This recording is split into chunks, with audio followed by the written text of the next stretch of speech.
DWFDS Bangladesh women fashion designer সোসাইটির একটা sister concern. তো বাংলাদেশ উমেন ফ্যাশন ডিজাইনার সোসাইটিতে হলো আমরা সব নারী উদ্যোক্তাদের নিয়ে কাজ করি, যেখানে হলো যারা অনলাইন বেস থাকবে এবং যাদের নিজস্ব শপও আছে এরকম আর কি। আর শুরুটা হলো কি যে যেহেতু আমাদের অর্গানাইজেশনের আন্ডারেই কিন্তু অনেক নারীরা কাজ করে এবং আমরাও কি করি যে তারা যেহেতু আমাদের অর্গানাইজেশনের ওয়ান অফ পার্টনার, তাদেরকে কিন্তু আমরা বিভিন্ন যে এক্সিবিশন গুলোতে আমরা তাদেরকে এনকারেজ করি যাতে করে তারা তাদের প্রোডাক্ট গুলোকে ডিসপ্লে করতে পারে। তাদের স্টার্টিংটা কিন্তু এভাবেই হয় যে শুধুমাত্র তারা অনলাইন প্ল্যাটফর্মে না থেকে মেলাগুলোতে তারা স্টল নিলে সবার সাথে একটা কোঅপারেশনের একটা সুবিধা হয়। আপু, অনেকেই আছে, আমার ফ্যামিলিতেও এরকম আছে যারা বাসায় থাকছে, অনলাইনে করছে বাট বাসায় থাকছে, ঘর থেকে একদমই বের হতে চাচ্ছে না। তাদের জন্য আপনার মেসেজটা কি?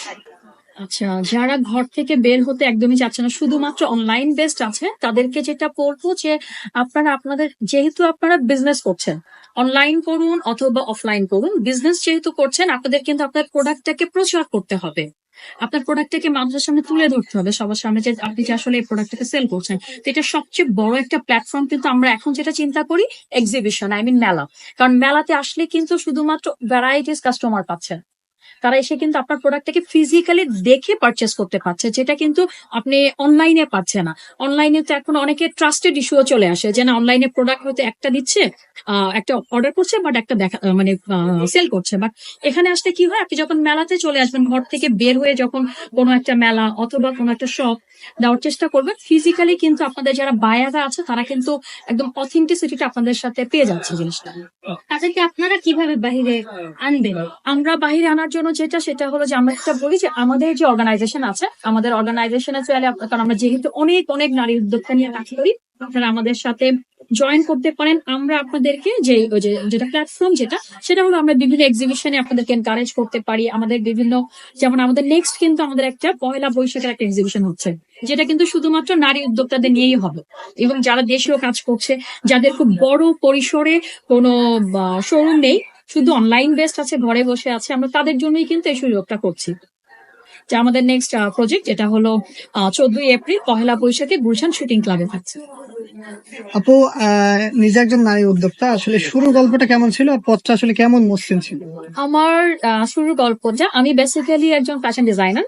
তো আমার গ্রাজুয়েশন করার পরেই আমি যে ক্লোদিং জোন এরকম ঢুকি নাই, আমি আমার মিডিয়া সেক্টরে আমি বেশ কিছু টাইম আমি কাজ করেছি।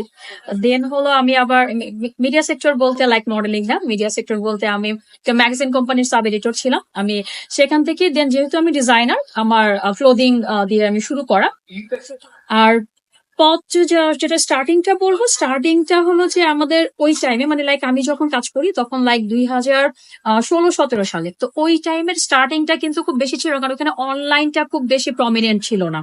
তো আমাদের সেলিং পারপাসটা কি ছিল যে আমাদের নিজেদের মধ্যে, লাইক আমাদের ফ্রেন্ডস, ফ্যামিলি, লাইক ফ্রেন্ডস এরকম ভাবে কিন্তু আমাদের প্রোডাক্ট গুলো তাদের কাছে আমরা দেখাতাম। ওইভাবে কিন্তু সেলিং ব্যাপারটা ছিল।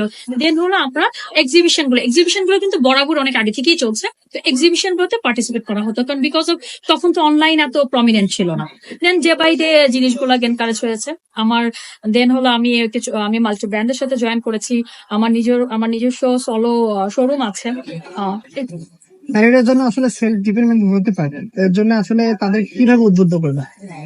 সেলফ ডিপেন্ডেন্ট হতে হলে আপনার আগে নিজের মাইন্ড সেট আপ করতে হবে যে আপনি আসলে কি করতে চান এবং কিভাবে নিজের কাজের পরিধিকে বাড়াতে চান, এবং নিজেকেও আপনি চান যে না, আমি আমার কাজের মাধ্যমে মানুষ আমাকে চিনবে। আপনার নাম পরিচয় কি? আচ্ছা, আমি ফারজানা হক, আমি ফ্যাশন ডিজাইনার এবং বাংলাদেশ উমেন ফ্যাশন ডিজাইনার সোসাইটির জয়েন্ট সেক্রেটারি। Thank you.